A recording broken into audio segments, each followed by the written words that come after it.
അസ്സലാമു അലൈക്കും വറഹ്മത്തുള്ളാഹി വബറകാത്തു. എന്തൊക്കെയുണ്ട് എല്ലാവരുടെയും വിശേഷം? സന്തോഷമല്ലേ?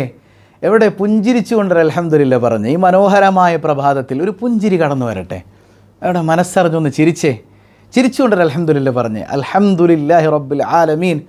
മാഷാ അല്ലാഹ്. ഈ ഒരു ഹംദിൻ്റെ ബറക്കത്തുകൊണ്ട് ഹൃദ്യമായൊരു പ്രഭാതവും മനോഹരമായൊരു ദിവസവും സമ്മാനമായി തന്ന് കരുണക്കടലായ റബ്ബ് നമ്മെ അനുഗ്രഹിക്കട്ടെ. അൽഹംദുലില്ലാ.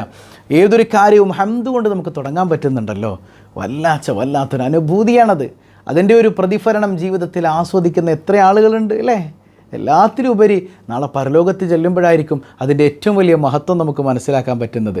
അല്ലാഹു റബ്ബുൽ ആലമീൻ ആ ബോധ്യം അനുഭവിക്കാൻ നമുക്ക് തൗഫീക്ക് നൽകി അനുഗ്രഹിക്കുമാറാകട്ടെ. ഇന്ന് മനോഹരമായൊരു വിഷയമാണ് നമ്മൾ പറയണത്. എന്താണെന്നറിയോ? ബറക്കത്തുണ്ടോ നിങ്ങളിൽ? ബറക്കത്തുണ്ടോ? ബറക്കത്തുള്ള സ്ത്രീയുടെ 4 അടയാളങ്ങൾ ഞാനൊന്ന് പറഞ്ഞു തരട്ടെ. ഈ 4 ഗുണങ്ങൾ നിങ്ങളിലുണ്ടെങ്കിൽ നിങ്ങൾ ബറക്കത്തുള്ള സ്ത്രീയാണെന്നാണ്. യാ അല്ലാ, ബറക്കത്തുണ്ടോ? അതിനർത്ഥം ചില കാര്യങ്ങൾ ആദ്യം മനസ്സിലാക്കണം കേട്ടോ. ഈ പറയുന്ന 4 ഇല്ലെങ്കിൽ നിങ്ങൾക്ക് ബറക്കത്തില്ല എന്നല്ല. ചില ആളുകൾക്ക് ഈ പറഞ്ഞ 4 ഗുണങ്ങളല്ലാത്ത മറ്റു പല ഗുണങ്ങളുണ്ടാകാം. അതുകൊണ്ട് അവർ വളരെയധികം ഇതിലേറെ ബറക്കത്തുള്ള ആളുകളായിരിക്കും. ചില ആളുകൾക്ക് അവരുടെ കുറ്റം കൊണ്ടല്ലാതെ ഇതൊക്കെ നഷ്ടപ്പെട്ടു പോകാൻ സാധ്യതയുണ്ട്. അങ്ങനെയാണെങ്കിൽ അവരെയും നമുക്കൊരിക്കലും കുറ്റപ്പെടുത്താൻ പറ്റില്ല. ഇതൊക്കെ അവരുടെ കുറ്റം കൊണ്ടല്ല, സ്വയം അല്ലാഹു റബ്ബുൽ ആലമീൻ കൊടുക്കാതെ ചിലതുണ്ടാകാത്ത ആളുകളുണ്ട്. ചില ആളുകൾക്ക് ഭർത്താവിൻ്റെ അല്ലെങ്കിൽ മറ്റു പലരുടെയും ഇടപെടലുകൾ കൊണ്ട് ഇത് ഉണ്ടാകാത്ത ആളുകളുണ്ട്. അങ്ങനെ വരുമ്പോഴത്തേക്കും അതൊരിക്കലും ഇവരുടെ കുറ്റമായി നമുക്ക് പരിഗണിക്കാനും പറ്റില്ല. അപ്പോൾ ഏതായാലും ഈ 4 കാര്യങ്ങളുണ്ടോ അവൾ ബറക്കത്തുള്ള പെണ്ണാണെന്നാണ്. നമുക്ക് പഠിച്ചാലോ? ഇമാം ഗസ്സാലി റളിയല്ലാഹു അൻഹു പറയുന്ന മനോഹരമായ ചില കാര്യങ്ങൾ. ഒന്നാമത്തേത് സുറഅത്തു തസ്വീജിഹ. പെട്ടെന്ന് കല്യാണം നടക്കുക എന്ന് പറയുന്നത് വലിയൊരു ബറക്കത്താന്നേ. പെട്ടെന്ന് കല്യാണം നടക്കുക. നിങ്ങളുടെ കല്യാണം എപ്പോഴായിരുന്നു? എത്രാമത്തെ വയസ്സിലായിരുന്നു? ആണായാലും പെണ്ണായാലും പെട്ടെന്ന് വിവാഹം കഴിക്കുക. നമ്മൾ സ്ത്രീകളോട് പറയട്ടെ, ഒരുപാട് ഇങ്ങനെ നീട്ടിക്കൊണ്ടു പോകരുത്. ഒരുപാട് നീട്ടിക്കൊണ്ടുപോകരുത് വിവാഹം കേട്ടോ. അങ്ങനെ ഒരുപാട് നീണ്ടുപോയി കഴിഞ്ഞാൽ ആ ജീവിതത്തിൽ നമുക്ക് പലതും ആസ്വദിക്കാൻ കഴിഞ്ഞു കൊള്ളണമെന്നില്ല. അപ്പോൾ ഇത്തിരി നേരത്തേക്ക് വിവാഹം കഴിക്കാം. അതുപോലെ തന്നെ ഈ ഒരു ബറക്കത്തിൽ പെട്ടതാണെന്ത്? കല്യാണം പെട്ടെന്ന് നടക്കുക എന്ന് പറഞ്ഞാൽ ചില ആളുകൾക്ക് എത്ര പെണ്ണ് കണ്ടാലും എത്ര പയ്യന്മാർ വന്ന് കണ്ടാലും അതങ്ങ് നടക്കുന്നില്ല. എന്താ കാരണം എന്നറിയില്ല, ഇങ്ങനെ തട്ടി പോവാണ്. ചില ആളുകൾക്ക് ഒറ്റ കാണലിൽ തന്നെ അല്ലെങ്കിൽ 2ാമത്തെ കാണലിൽ തന്നെ അങ്ങോട്ട് ഉറക്കും. അതൊരു വല്ലാത്ത ബറക്കത്താന്നേ. പെട്ടെന്ന് കല്യാണം നടക്കലൊരു ബറക്കത്താണ്. ഇപ്പം ഞാൻ അൽഹംദുലില്ലാ എൻ്റെ കല്യാണം കഴിയണത് 23ാമത്തെ വയസ്സിലാണ്. അപ്പോൾ 23ാമത്തെ വയസ്സിൽ ഞാൻ കല്യാണം കഴിച്ചു എന്ന് പറയുമ്പോൾ എന്തെങ്കിലുമൊക്കെ ഒരു ജോലി കയ്യിൽ വേണം കേട്ടോ. പുരുഷന്മാരോട് പറയട്ടെ, സ്ത്രീയെ നോക്കേണ്ടത് നീയാണ്, അവൾക്ക് ചിലവിന് കൊടുക്കേണ്ടത് നീയാണ്. അതുകൊണ്ട് തന്നെ അവളെ നോക്കാൻ പ്രാപ്തനായി എന്നൊരു തോന്നൽ നിനക്കുണ്ടായാൽ ഉടനെ വിവാഹം കഴിക്കണം. അതായത് എനിക്ക് വലിയ ബാങ്ക് സേവിങ്സ് ഉണ്ടാകട്ടെ അല്ലെങ്കിൽ പ്രൊമോഷൻ കിട്ടട്ടെ എന്നൊന്നും പറഞ്ഞ് കാത്തിരിക്കേണ്ട ആവശ്യമില്ല. അങ്ങനെ ഇരിക്കാനും പാടില്ല. ആ സുന്നത്ത് നിക്കാഹ് മിൻ സുന്നത്തി, നിക്കാഹ് എൻ്റെ സുന്നത്താട്ടോ. അതുകൊണ്ട് തന്നെ ആ സുന്നത്തിനോടുള്ളൊരു താല്പര്യം നമ്മുടെ മനസ്സിലുണ്ടാകണം. അതുകൊണ്ട് തന്നെ പെട്ടെന്ന് വിവാഹം കഴിക്കുക. നേരത്തെ കല്യാണം കഴിഞ്ഞ എത്ര പേരുണ്ട് കൂട്ടത്തിൽ? നേരത്തെ കല്യാണം കഴിച്ചവർ. നേരത്തെ കല്യാണം കഴിഞ്ഞതുകൊണ്ട് വല്ലാത്തൊരു ബറക്കത്താണ്. നമ്മുടെ മക്കൾ വലുതാകുന്ന സമയത്തൊക്കെ അവരോടൊപ്പം ഫ്രണ്ട്ലി ആയി നിൽക്കാൻ, വളരെ യങ്ങായി നിൽക്കാനൊക്കെ നമുക്ക് പറ്റുന്ന അവസരങ്ങളൊക്കെ ഉണ്ടാകും. പലപ്പോഴും മക്കളൊക്കെ ഒന്ന് വലുതായി വരുമ്പോഴത്തേക്കും വാപ്പായുമായും ആകെ വയസ്സായിപ്പോയി. മക്കളുടെ കാര്യങ്ങളോടൊപ്പം ഓടിയെത്താൻ പറ്റാത്തൊരവസ്ഥയൊക്കെ ഉണ്ടാകുന്നുണ്ട്. എന്തുകൊണ്ടാണ്? ഒരുപാട് വൈകി വിവാഹം കഴിക്കുന്നത് കൊണ്ടാണത്. ഇത്തിരി നേരത്തെ ആണെങ്കിൽ ലൈഫ് അടിപൊളിയാവുന്നേ. ബറക്കത്താണെന്ന് ഇമാം ഗസ്സാലി റളിയല്ലാഹു അൻഹു രേഖപ്പെടുത്തുന്നത് കാണാം. 2ാമത്തേത് എന്താണെന്നറിയോ? സുറഅത്തു റഹിമിഹ. അതായത് പെട്ടെന്ന് പ്രസവിക്കുക. പെട്ടെന്ന് ഗർഭം ധരിക്കുക, പ്രസവിക്കുക എന്നൊക്കെ പറയണത് കല്യാണം കഴിഞ്ഞ് പിറ്റേന്ന് തന്നെ ഇങ്ങോട്ട് പ്രസവിക്കുക എന്നല്ല അതിൻ്റെ അർത്ഥം. അല്ലെങ്കിൽ 10 മാസം ഗർഭം ചുമക്കാതെ 1-ാം മാസം പ്രസവിക്കുക എന്നൊന്നുമല്ല.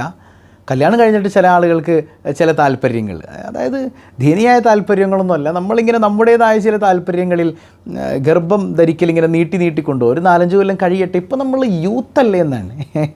ഈ ഒരു യൂത്ത്സായി നിൽക്കുന്ന മുഖമൊക്കെ ചുക്കിച്ചുളുങ്ങാനായിട്ട് ഇപ്പോൾ പ്രസവിക്കണമെന്നൊന്നുമില്ല. പ്രസവിച്ച സ്ത്രീകളൊക്കെ ഇപ്പോൾ വയസ്സായി നടക്കുകയാണോ?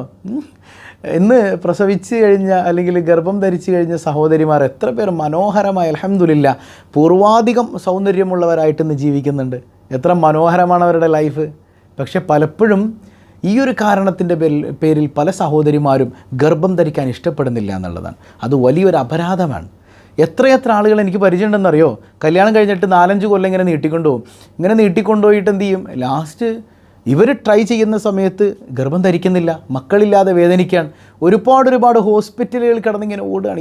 ഇന്നും മെഡിസിൻ കഴിച്ചുകൊണ്ടിരിക്കുന്ന ഈ ഒരു അകാരണമായി ഇത് മാറ്റിവെച്ചതിൻ്റെ പേരിൽ ഇന്നും മെഡിസിൻ കഴിക്കണം എത്ര പേര് എനിക്ക് പരിചയമുണ്ടെന്നറിയോ?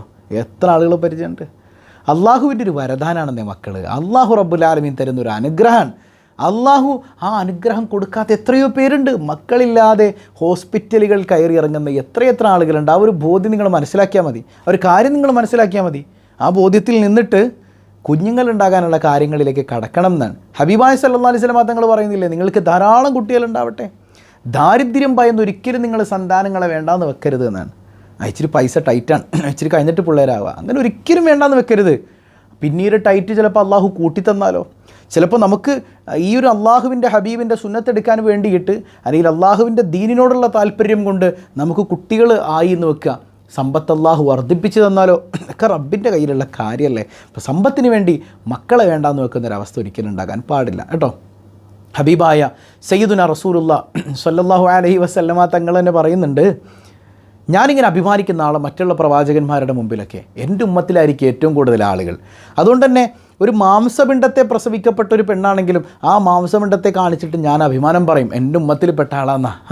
ഹബീബായ സയ്യിദുന റസൂലുള്ളാഹി സ്വല്ലല്ലാഹു അലൈഹി വസല്ലമ തങ്ങൾ അഭിമാനിക്കുന്നതിൽ നമ്മളൊരു കാരണമായി കഴിഞ്ഞാൽ മാഷാ അല്ലാഹ് അത്ര വലിയ അനുഗ്രഹം നമുക്ക് വേറെന്താ ഉള്ളത്. അപ്പോൾ ഒരു സ്ത്രീയെ സംബന്ധിച്ചിടത്തോളം അവൾ പെട്ടെന്ന് പ്രസവിക്കുക അല്ലെങ്കിൽ പെട്ടെന്ന് ഗർഭം ധരിക്കുക എന്ന് പറയുന്നത് വളരെ മനോഹരമായൊരു കാര്യമാണ്. ചില താത്താന്മാരുണ്ട്, അവർ കല്യാണം കഴിഞ്ഞ് 1-ാം മാസമൊക്കെ ഗർഭിണിയായി കഴിഞ്ഞാൽ അവരിങ്ങനെ ഒരു നോക്കും, എന്താല്ലേ ഇപ്പം അങ്ങോട്ട് പോയുള്ളൂ കെട്ടിച്ചു വിട്ട്, അപ്പം തന്നെ ഇതേ പള്ളയും വീർപ്പിച്ചുകൊണ്ട് വന്ന്, ഇങ്ങനെ പറയുന്ന ആളുകളുണ്ട്. ഇല്ലയെന്ന് നിങ്ങൾ പറയരുത്, എത്ര മോശമാണത്. യാ അല്ലാഹ്, അവളുടെ കെട്ടിയവൻ്റെ കൂടെ അല്ലേ പോയത്. നിങ്ങളുടെ മകളാണിങ്ങനെ ഗർഭിണിയായി വന്നിരിക്കുന്നെങ്കിൽ നിങ്ങൾ ഇതുപോലത്തെ സംസാരം പറയുമോ? ഇതുപോലത്തെ ഒരു വർത്താനം നിങ്ങളിൽ നിന്നുണ്ടാവുമോ? എത്ര മോശം പ്രവണതയാണത്.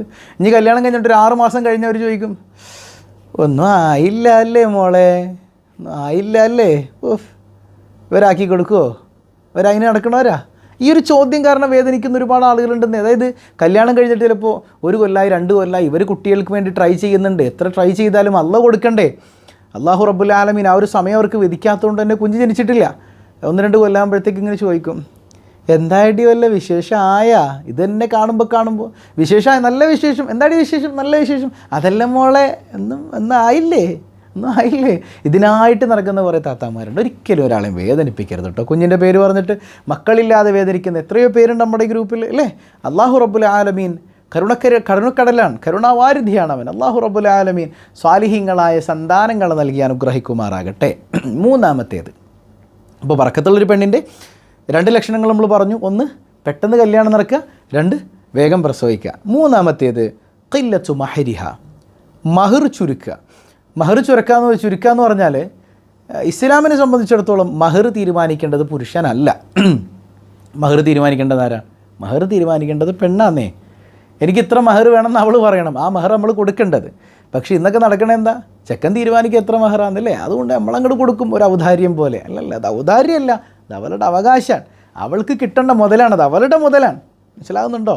നിന്നെ വിവാഹം കഴിക്കുമ്പോൾ ആ ഭർത്താവ് അല്ലെങ്കിൽ ആ പുരുഷൻ നിനക്ക് തരേണ്ടത് നീ ആവശ്യപ്പെടുന്ന മഹറാണ്. അപ്പോൾ ആ ആവശ്യപ്പെടുന്ന സമയത്ത് വളരെ കുറച്ച് ആവശ്യപ്പെടും, അവനെ ബുദ്ധിമുട്ടിക്കാതെ കുറഞ്ഞ മഹർ ആവശ്യപ്പെടുന്ന പെണ്ണാണെങ്കിൽ അവൾ ബറക്കത്തുള്ള പെണ്ണാണെന്ന് ഇമാം ഗസ്സാലി റളിയല്ലാഹു അൻഹു. ഇന്ന് ആരാ മഹറിനൊക്കെ പ്രാധാന്യം കൊടുക്കണത്? ഇന്ന് പ്രാധാന്യം സ്ത്രീധനത്തിനല്ലേ. നേരിട്ട് ചോദിച്ചില്ലെങ്കിലും പല ഉടുക്ക് വഴികളിലൂടെ നമ്മളിത് ചോദിച്ചിട്ട് എങ്ങനെയെങ്കിലും സ്ത്രീധനം മേടിച്ചെടുക്കും. യാ അല്ലാഹ്, ആ സ്ത്രീധനം വാങ്ങിയിട്ട് മക്കളെ ബിസിനസ് തുടങ്ങാൻ നിൽക്കുന്നവരുണ്ട്, സ്ത്രീധനം വാങ്ങിയിട്ട് ഗൾഫിൽ പോകാൻ നിൽക്കുന്നവരുണ്ട്. ഒരു ബറക്കത്ത് നിങ്ങളുടെ ജീവിതത്തിൽ നിങ്ങൾ പ്രതീക്ഷിക്കരുതേ, ഒരു സന്തോഷം ഉണ്ടാവും നിങ്ങൾ കരുതരുതേ. ഒരു മനുഷ്യനെ വേദനിപ്പിച്ചിട്ട് ആ മനുഷ്യൻ്റെ മകളെ വിവാഹം കഴിക്കുമ്പോൾ അയാൾ ഉണ്ടാക്കിയത് മുഴുവൻ നിങ്ങൾ അടിച്ചെടുക്കുന്ന ഒരു തരം മോഷണമാണത്, ഒരു തരം തട്ടിപ്പാണ്, കൊള്ളക്കാരനാണ് നിങ്ങൾ. അങ്ങനെയുള്ള ആളുകളായിട്ട് മാറരുത്. സ്ത്രീധനത്തിൻ്റെ പേരിൽ വേദനിക്കുന്ന എത്ര കുടുംബങ്ങളുണ്ട്. യാ അല്ലാഹ്. ഇനി അവളുടെ സ്വത്താണെങ്കിൽ പോലും, ഇനി അവളുടെ സ്വത്ത് അവൾക്കായിട്ട് എന്തെങ്കിലും കൊടുത്തു എന്ന് വെക്കുക, അവൾ നിങ്ങൾക്ക് തന്നാൽ നിങ്ങൾക്ക് വാങ്ങാം. അവൾ നിങ്ങൾക്ക് അല്ലെങ്കിൽ അവരുടെ കുടുംബം സന്തോഷമായിട്ട് വല്ലതും പൊരുത്തപ്പെട്ട് നിങ്ങൾക്ക് തന്നു, നിങ്ങൾക്ക് വാങ്ങണോണ്ട് വിരോധമൊന്നുമില്ല. പക്ഷേ അവർ വേദനിച്ച് കഷ്ടപ്പെട്ട് സ്ത്രീധനമായി അതുണ്ടാക്കിയ ഒരു പണമാണെന്ന് ബോധ്യപ്പെട്ട് കഴിഞ്ഞാൽ നിങ്ങളത് വാങ്ങരുതേ, അത് അവർക്ക് തിരിച്ചു കൊടുക്കലാണ് മാന്യത. ഇനി നിങ്ങളുടെ ഭാര്യയാകുമ്പോഴത്തേക്ക് അവൾക്ക് എന്തെങ്കിലുമൊക്കെ ഒരു ആഭരണം ഉണ്ടാവുമല്ലോ, ഒരു പെൺകുട്ടിയല്ലേ, അവൾ വീട്ടിലേക്ക് ഇട്ടുകൊണ്ട് വരുമ്പോഴത്തേക്ക് അതൊക്കെ വാങ്ങി ലോക്കറിൽ സൂക്ഷിച്ചു വെക്കുന്ന അമ്മായിയമ്മമാരുണ്ട്. അയ്യയ്യേ, എന്തൊരു മോശമാണത്. എന്താണ് ഈ അമ്മായിയമ്മമാരൊക്കെ ഇങ്ങനെ? ചിലപ്പോൾ അവരുടെ അമ്മായിയമ്മമാർ അവരോട് ഇതിലേറെ മോശമായിട്ട് പെരുമാറിയിട്ടുണ്ടാവും. അങ്ങനെയുള്ള ആ അമ്മായിയമ്മ സ്വന്തം മരുമകളോട് സ്നേഹം കാണിക്കണ്ടേ? അതിന് അവരുടെ അമ്മായിയമ്മ ചെയ്തതിൻ്റെ ഇരട്ടി ഇങ്ങോട്ട് ചെയ്യും. അത്രത്തോളം മോശം സ്വഭാവമുള്ള അമ്മായിയമ്മമാരായിട്ട് നമ്മൾ അധപ്പതിച്ചു പോകാൻ പാടില്ല. മരുമക്കളാണെങ്കിലും കേട്ടോ, അമ്മായിയമ്മയും മരുമോളും അല്ല, ഉമ്മായും മോളുമായിട്ട് ജീവിക്കുമ്പോഴാണ് ആ ജീവിതം മനോഹരമാവുക. ഇനി അവൾ ഇട്ടുണ്ടോ എന്ന സ്വർണം നിങ്ങൾക്ക് തരണമെന്ന് ഒരു നിർബന്ധമില്ല. മനസ്സിലാവുന്നുണ്ടോ? അത് അവളുടേതാണ്, അവളുടെ അവകാശമാണത്, അവളുടെ സ്വത്താണത്. അവൾ നിങ്ങൾക്ക് തന്നാൽ വാങ്ങാം, തരാതെ അവളിൽ നിന്ന് തട്ടിപ്പറിച്ചു കൊണ്ടുപോയിട്ട് നിങ്ങൾ കച്ചവടം ചെയ്താലോ നിങ്ങൾ ഗൾഫിൽ പോയാലോ ഒരു സമാധാനം നിങ്ങൾക്ക് കിട്ടുമോ നിങ്ങൾ പ്രതീക്ഷിക്കരുതേ, ഒരു സന്തോഷം ആ ലൈഫിൽ ഉണ്ടാവില്ല. അപ്പോൾ അതുകൊണ്ട് തന്നെ ആ വിഷയത്തിൽ സൂക്ഷ്മത പാലിക്കണം എന്നുണർത്തട്ടെ. അപ്പോൾ മഹർ വളരെ കുറച്ച് ചോദിക്കുന്ന പെണ്ണാണെങ്കിൽ അവൾ ബറക്കത്തുള്ള പെണ്ണാണ്. ഹബീബായ് സല്ലല്ലാഹു അലൈഹി വസല്ലം തങ്ങൾ മഹർ കൊടുത്തത് ഒരുപാടങ്ങ് കൂടുതൽ കൊടുത്തിട്ടില്ല, വളരെ കുറഞ്ഞു പോയിട്ടില്ല, മധ്യമമായി സ്വീകരിച്ചിരുന്നു. ആ നിലപാടിലായിരുന്നു മുഹമ്മദ് മുസ്തഫ സല്ലല്ലാഹു അലൈഹി വസല്ലം തങ്ങൾ ഉണ്ടായിരുന്നത്. ഇനി നാലാമത്തേത് ഹബീബായ് സല്ലല്ലാഹു അലൈഹി വസല്ലം തങ്ങൾ പറയുന്നുണ്ട്, മിൻ ബറക്കത്തിൽ മർഅ തബ്കീറുഹാ ബിൽ ഉൻസ. ഒരു പെണ്ണിൻ്റെ ബറക്കത്തിൽ പെട്ടതാണ് അവൾക്ക് പെൺകുഞ്ഞ് ജനിക്കുക എന്ന് പറയുന്നത്. അതിപ്പോൾ നമ്മുടെ കയ്യിലുള്ള കാര്യമല്ലല്ലോ, അള്ളാഹുവാണ് തരുന്നത്. അപ്പോൾ പെൺകുഞ്ഞ് ഒരിക്കലും മോശമാണെന്ന് ചിന്തിക്കരുതേ. അങ്ങനെ ചിന്തിക്കുന്ന ആളുകളൊക്കെ ഉണ്ട്. പെൺകുട്ടി അവൾ അത്ഭുതമാണ്, അവൾ വല്ലാത്ത കാരുണ്യമാണ്. ആ കുഞ്ഞിനെ കയ്യിൽ കിട്ടുമ്പോൾ ആ കുഞ്ഞിനെ നന്നായി പഠിപ്പിച്ച് നല്ല വസ്ത്രം കൊടുത്ത് ഭക്ഷണം കൊടുത്ത് ദീനീബോധമുള്ളൊരു പെൺകുഞ്ഞായി നീ വളർത്തിയാലുണ്ടല്ലോ വലിയ സ്വർഗം നിനക്കായി കാത്തിരിപ്പുണ്ട്. പെൺകുഞ്ഞ് ആദ്യം ജനിക്കുന്ന ഉമ്മ വല്ലാത്ത ബറക്കത്ത്, അത് ഖുർആനികമായ തെളിവുണ്ടെന്നാണ്. യാ അല്ലാഹ്, അതിനർത്ഥം ആദ്യം ആൺകുട്ടി ജനിച്ച ഉമ്മ ബറക്കത്തില്ല എന്നല്ലേ, അങ്ങനെ മനസ്സിലാക്കരുത്. പെൺകുഞ്ഞിന് വലിയ പ്രത്യേകത ഉണ്ട്. നിങ്ങളൊരു പെണ്ണല്ലേ, ആ ഒരു ബോധ്യം ഉണ്ടാകണം മനസ്സിൽ കേട്ടോ. അത് വല്ലാത്തൊരു ബറക്കത്താണ്. ഒരിക്കലും പെൺകുഞ്ഞിനെ വേദനിപ്പിക്കരുതേ. അതിനർത്ഥം അവൾ എന്ത് തെറ്റ് കാണിച്ചാലും മിണ്ടാതിരിക്കണം എന്നൊന്നും അല്ല ഞാൻ പറയുന്നത്. ചെറിയ കുഞ്ഞുങ്ങൾ, ആ കുഞ്ഞു മക്കളോട് സ്നേഹത്തോടെ പെരുമാറാൻ കഴിയണം. പല കുടുംബങ്ങളിലും ചില ആളുകളൊക്കെ പറഞ്ഞ് ഞാൻ കേട്ടിട്ടുണ്ട്, നേരിട്ട് ഞാൻ കണ്ടിട്ടുണ്ട് ചില ആളുകളെ. എങ്ങനെയാണെന്ന് വെച്ചാൽ എന്തുകൊണ്ടെന്നാലും ആദ്യം ആൺകുഞ്ഞിനെ പരിഗണിക്കുക. രണ്ടാമത്തെ കുട്ടി ആൺകുട്ടിയായപ്പോൾ വല്ലാത്ത സ്നേഹം ആ കുട്ടിയോട് മാത്രമായി മാറുക, പെൺകുഞ്ഞിനെ അത്ര പരിഗണിക്കുന്നില്ല. യാ അല്ലാ, അത് അള്ളാഹുവിൻ്റെ കോപത്തിന് കാരണം കേട്ടോ. ആ കുഞ്ഞിൻ്റെ മനസ്സ് വേദനിച്ചാൽ അള്ളാഹ് സഹിക്കില്ല, ഒരു കുഞ്ഞിൻ്റെയും ആണായാലും പെണ്ണായാലും കേട്ടോ. അതല്ലേ സ്വർഗത്തിൽ ദാറുൽ ഫർഹ് എന്ന് പറയുന്ന ഒരു ഭവനുണ്ട്, സന്തോഷത്തിൻ്റെ വീട്. അതാർക്കാണെന്നറിയോ? അത് കുഞ്ഞുമക്കളെ ചിരിപ്പിക്കുന്നവർക്കാണെന്ന് മുഹമ്മദുർ റസൂലുള്ളാഹി സ്വല്ലല്ലാഹി അലൈഹി വസല്ലം. കുഞ്ഞുമക്കളെ കരയിപ്പിക്കാൻ ഭയങ്കര എളുപ്പമാണ്, ചിരിപ്പിക്കാൻ ഭയങ്കര പാടാണ്. അതുകൊണ്ടാണ് അത്ര കഷ്ടപ്പെടണം. അങ്ങനെ കഷ്ടപ്പെട്ട സ്വർഗം വരെ നൽകാമെന്നാണ് അള്ളാഹിൻ്റെ ഓഫർ. അതുകൊണ്ട് കുഞ്ഞുമക്കളെ വേദനിപ്പിക്കുന്നത് അള്ളാഹ്ക്ക് ഇഷ്ടമല്ലേ, അതിൽ സൂക്ഷ്മത പാലിക്കണം. ഏതായാലും പെൺകുഞ്ഞ് ഒരു കുടുംബത്തിലേക്ക് നമ്മളിപ്പോൾ നമ്മുടെ മക്കൾക്ക് എന്തെങ്കിലും കൊടുക്കാൻ കൊണ്ടുവരുമ്പോൾ ഒന്നിച്ച് കൊടുക്കുക, ആൺകുഞ്ഞാണെങ്കിലും പെൺകുഞ്ഞാണെങ്കിലും ഒരുമിച്ച് കൊടുക്കുക. അല്ലെങ്കിൽ ഏറ്റവും ആദ്യം പരിഗണിക്കേണ്ടത് പെൺകുഞ്ഞിനെയാണ്. അതിനർത്ഥം ആൺകുട്ടിയെ ഒഴിവാക്കുന്നു എന്നുള്ള തോന്നൽ അവനുണ്ടാകാൻ പാടില്ല. ലോകത്തൊരുപാട് അവഗണന അവൾ നേരിടുന്നുണ്ട് പെൺകുട്ടി. അതുകൊണ്ട് തന്നെ എൻ്റെ കുടുംബത്തിൽ നിന്നുള്ളൊരു അവഗണന എനിക്കുണ്ടാകരുത്. മനസ്സിലാകുന്നുണ്ടോ? ആരൊക്കെ എന്നെ ഒറ്റപ്പെടുത്തിയാലും എൻ്റെ കുടുംബം കൂടെ എന്നെ ഒറ്റപ്പെടുത്തരുത്. മനസ്സിലായോ? എല്ലാവരും ഒറ്റപ്പെടുത്തിക്കോട്ടെ, അല്ലെങ്കിൽ എന്നെ മാറ്റി നിർത്തിക്കോട്ടെ, എൻ്റെ കുടുംബം എന്നെ ചേർത്ത് പിടിക്കുന്നുണ്ടല്ലോ എന്നുള്ളൊരു ധൈര്യം ആ പെൺകുഞ്ഞിന് ചെറുപ്പം മുതലേ ഞങ്ങളൊക്കെ അവളോടൊപ്പം ഉണ്ട്, അവൾ തനിച്ചല്ല എന്നൊരു ബോധ്യം പകർന്നു കൊടുക്കാൻ കഴിഞ്ഞാൽ ഒരിക്കലും അവൾ പരാജയപ്പെടില്ല. മനസ്സിലാകുന്നുണ്ടോ? പെൺകുഞ്ഞുങ്ങളോട് അക്രമം കാണിക്കുന്ന കാലഘട്ടത്തിൽ എനിക്കെൻ്റെ ബാപ്പയും ഉമ്മയും ഉണ്ട് എന്നുള്ളൊരു ധൈര്യത്തിൽ ആ കുഞ്ഞിനെ വളർത്തിയെടുക്കുകയാണെങ്കിൽ ആ ജീവിതം എത്ര മനോഹരമായിരിക്കും അല്ലേ? അല്ലാഹു റബ്ബുൽ ആലമീൻ നമ്മുടെ പൊന്നുമക്കളെ സ്വാലിഹീങ്ങളിൽ പെടുത്തി അനുഗ്രഹിക്കുമാറാകട്ടെ. മറ്റൊരു പ്രശ്നം എന്ന് പറയുന്നത് ചെറുപ്പം മുതലേ നമ്മുടെ പെൺകുഞ്ഞുങ്ങൾ കേട്ടുവരുന്നൊരു വാക്കാണ്. 5 വയസ്സായ കുഞ്ഞ് എന്തെങ്കിലുമൊക്കെ ഒരു വികൃതി കാണിക്കുമ്പോഴത്തേക്ക് ഉമ്മ പറയും, എന്താ വല്ല വീട്ടിലോട്ടും കയറി പോകേണ്ടതാണ്, മര്യാദക്ക് വളർന്നോളണം. ഒന്ന് ആലോചിച്ച് നോക്കിയേ, ഈ 5 വയസ്സായ കുഞ്ഞിനോട് ഇതാണോ പറഞ്ഞു കൊടുക്കേണ്ടത്? ഈ പെൺകുട്ടി ഇതിങ്ങനെ കേട്ട് വളർന്നു. എപ്പോഴും എന്ത് പ്രശ്നം ഉണ്ടായാലും ഉമ്മയുടെ വായിൽ ഇതാ വരിക. പിന്നീട് കല്യാണം കഴിച്ച് അവിടെ ചെല്ലുമ്പോഴുള്ള അവസ്ഥ എന്താ? എന്തെങ്കിലുമൊക്കെ ഒരു പ്രശ്നം ഉണ്ടാകുമ്പോൾ അമ്മായിയമ്മ പറയും, വല്ല വീട്ടിൽ നിന്നും കയറി വന്നവളാ നീ. ആ ബോധം ഉണ്ടാവണം. അപ്പോൾ സ്വന്തം വീട്ടിൽ നിന്ന് പറയണത് എന്താ? വല്ല വീട്ടിലോട്ടും പോകേണ്ടവളാണ്. കയറി ചെന്ന വീട്ടിൽ പറയണത് എന്താ? നീ വല്ല വീട്ടിൽ നിന്ന് വന്നവളാണ്. അപ്പോൾ ഇവളെവിടെയാണ്? അവൾക്കൊരു സ്ഥാനം കൊടുക്കുന്നിടത്തേ പുരുഷ നിനക്ക് വിലയുള്ളൂ. മനസ്സിലാകുന്നുണ്ടോ? അവൾ അവഗണിക്കരുതേ, അവൾ ഒറ്റപ്പെടുത്തരുതേ. പെൺകുഞ്ഞിനെ ചേർത്ത് പിടിച്ചാൽ 3 പെൺമക്കൾ ഒരു വാപ്പക്കും ഉമ്മക്കും ഉണ്ടായി. അവർക്ക് നല്ല ഭക്ഷണം, വസ്ത്രം, സൗകര്യങ്ങളൊക്കെ കൊടുത്തു, നന്നായി പഠിപ്പിച്ചു, ദീനീ മേഖലയിൽ അവരെ ഉയർത്തിക്കൊണ്ടുവന്നു, നല്ല സ്വാലിഹായൊരു വരനെ കണ്ടെത്തി അവർക്ക് വിവാഹം കഴിച്ചു കൊടുത്തു. മതി. നിങ്ങൾക്ക് സ്വർഗ്ഗം ഉറപ്പാണെന്ന് പറഞ്ഞത് അഷ്റഫുൽ ഹൽക്കാണ് സല്ലല്ലാഹു അലൈഹി വസല്ലം. അപ്പോൾ 4 ഗുണങ്ങൾ നമ്മൾ പറഞ്ഞു. 1, പെട്ടെന്ന് കല്യാണം നടക്കുക. 2, പെട്ടെന്ന് ഗർഭം ധരിക്കുക. 3, ഹബീബായ സല്ലല്ലാഹു അലൈഹി വസല്ലം തങ്ങളുടെ ഹദീസുകൾ വിശദീകരിച്ച് പറയുന്നുണ്ട്, മഹർ ചുരുക്കി ചോദിക്കുക. 4-മത്തേത് പെൺകുഞ്ഞ് ജനിക്കുക, ആദ്യത്തെ പ്രസവത്തിൽ പെൺകുഞ്ഞായിരിക്കുക എന്ന് പറയുന്നതൊക്കെ സ്ത്രീയെ സംബന്ധിച്ചിടത്തോളം ബറക്കത്താണ്. ഈ 4 ഗുണങ്ങളുള്ള സഹോദരിമാരാരെങ്കിലും ഉണ്ടെങ്കിലൊക്കെ ഒന്ന് അറിയിക്കണം കേട്ടോ, കമൻറ്റിൽ പറയാം. അല്ലാഹു റബ്ബുൽ ആലമീൻ ഈ ഒരു ബറക്കത്ത് നമ്മുടെ ജീവിതത്തിൽ ലൈഫ് ലോങ് നൽകി അനുഗ്രഹിക്കുമാറാകട്ടെ. അപ്പോൾ ഇതില്ലാത്തവരൊന്നും ബറക്കത്തില്ലാത്തവരല്ല, അങ്ങനെ മനസ്സിലാക്കരുത്. ഈ 4 ഉണ്ടോ അൽഹംദുലില്ലാ, അത് വല്ലാത്തൊരു ബറക്കത്താണ്. ആ ബോധ്യത്തിൽ ലൈഫ് മനോഹരാക്കി എടുക്കാൻ ശ്രമിക്കുക. അല്ലാഹു തൗഫീക്ക് നൽകട്ടെ. പതിവായി ചൊല്ലുന്ന ദിക്ർ സുബ്ഹാനല്ലാഹി വബിഹംദിഹി അദദ ഖൽഖിഹി വരിദാ നഫ്സിഹി വസിനത അർശിഹി വമിദാദ കലിമാതിഹി. സുബ്ഹാനല്ലാഹി വബിഹംദിഹി അദദ ഖൽഖിഹി വരിദാ നഫ്സിഹി വസിനത അർശിഹി വമിദാദ കലിമാതിഹി. സുബ്ഹാനല്ലാഹി വബിഹംദിഹി അദദ ഖൽഖിഹി വരിദാ നഫ്സിഹി വസിനത അർശിഹി വമിദാദ കലിമാതിഹി. അൽഹംദുലില്ലാഹി റബ്ബിൽ ആലമീൻ. അല്ലാഹുമ്മ സ്വല്ലി അലാ സയ്യിദിന മുഹമ്മദിൻ വഅലാ ആലി സയ്യിദിന മുഹമ്മദ്. അർഹമുർറാഹിമായ കരുണക്കടലായ റബ്ബേ, പടച്ചവനെ ഞങ്ങൾ പറഞ്ഞതും കേട്ടതും സ്വാലിഹായ അമലാക്കണേ അല്ലാഹ്. ഒരുപാട് വേദനകൾ കൽബിലുണ്ട് റബ്ബേ. ഈ മനോഹരമായ തിങ്കളാഴ്ച ദിവസം നിൻ്റെ സുബഹ നിസ്കാരം കഴിഞ്ഞ് സ്വബാഹുൽ ഖൈർ എന്ന ഈ മനോഹരമായ സദസ്സ്, അറിവിൻ്റെ സദസ്സ്, അറിവിൻ്റെ പൂന്തോപ്പിൽ പങ്കെടുത്തതിൻ്റെ ബറക്കത്ത് കൊണ്ട് എല്ലാ മുറാദുകളും ഹാസിലാക്കി തരണയല്ല, സങ്കടങ്ങൾ നീക്കണയല്ല, സമാധാനം നൽകണയല്ല, സ്വസ്ഥതയുള്ള ജീവിതം നൽകണയല്ല. പടച്ചവനെ എത്ര രോഗികളാണ്, മാറാ രോഗങ്ങളെ തന്ന് പരീക്ഷിക്കല്ലയല്ല. ഹോസ്പിറ്റലുകളിൽ കഴിയുന്നവർ, അല്ലാതെ പ്രയാസപ്പെടുന്നവർ, മാതാപിതാക്കൾ രോഗികളായവർ, സന്താനങ്ങൾ രോഗികളായവർ, എല്ലാവർക്കും നീ പരിപൂർണ്ണ ശിഫ നൽകണയല്ല. ഞങ്ങളുടെ കുടുംബങ്ങളെ നീ ഖൈറിലാക്കണയല്ല, പൊന്നുമക്കളെ നേർവഴിയിൽ നടത്തണയല്ല, ഇണകളെ നന്നാക്കണയല്ല, നിസ്കാരമുള്ളവരാക്കണയല്ല, സന്തോഷം നൽകണയല്ല, സമാധാനം നൽകണയല്ല, സിഹറുകൾ കണ്ണേറുകൾ ബാത്തുരാക്കണയല്ല. അർഹമുർറാഹിമായ കരുണക്കടലായ കരുണാവാരിധിയായ തമ്പുരാനെ, ജോലിയില്ലാത്തവർക്ക് ഖൈറായ ജോലി നൽകണയല്ല, ഉള്ള തൊഴിലിൽ ബറക്കത്ത് നൽകണയല്ല, പ്രിയപ്പെട്ട പ്രവാസികൾക്ക് ഖൈർ നൽകണയല്ല, വീടില്ലാത്തവർക്ക് ഖൈറായ ഭവനം നൽകണയല്ല, മക്കളില്ലാത്തവരെ സന്തോഷിപ്പിക്കണയല്ല, ഗർഭിണികൾക്ക് നീ സുഖപ്രസവം നൽകണയല്ല.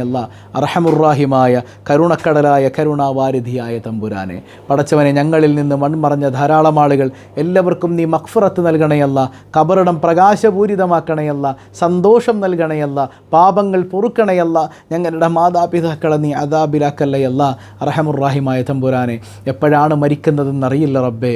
പടച്ചവനെ നീ ഞങ്ങൾക്ക് ഈ മനസ്സലാമത്താക്കി തരണയല്ല, പെട്ടെന്ന് വിളിക്കല്ലയല്ല. ഞങ്ങളെയും ഞങ്ങളിൽ നിന്ന് മൺമറഞ്ഞവരെയും അഷ്റഫുൽ ഖൽഖായ റസൂലുള്ളാഹി സ്വല്ലല്ലാഹു അലൈഹി വസല്ലമ തങ്ങളോടൊപ്പം നിൻ്റെ സുന്ദരമായ സ്വർഗീയ ലോകത്ത് സ്വബാഹുൽ ഖൈർ കുടുംബത്തിലെ ഓരോരുത്തരെയും നീ ഒരുമിപ്പിക്കണേ അല്ലാ. ബിഹഖി സ്വല്ലല്ലാഹു അലാ മുഹമ്മദ് സ്വല്ലല്ലാഹു അലൈഹി വസല്ലം. സ്വല്ലല്ലാഹു അലാ മുഹമ്മദ് സ്വല്ലല്ലാഹു അലൈഹി വസല്ലം. അല്ലാഹുമ്മ സ്വല്ലി അലാ മുഹമ്മദ് യാ റബ്ബി സ്വല്ലി അലൈഹി വസല്ലം. വസ്സലാമു അലൈക്കും വറഹ്മത്തുള്ളാഹി വബറകാതുഹു.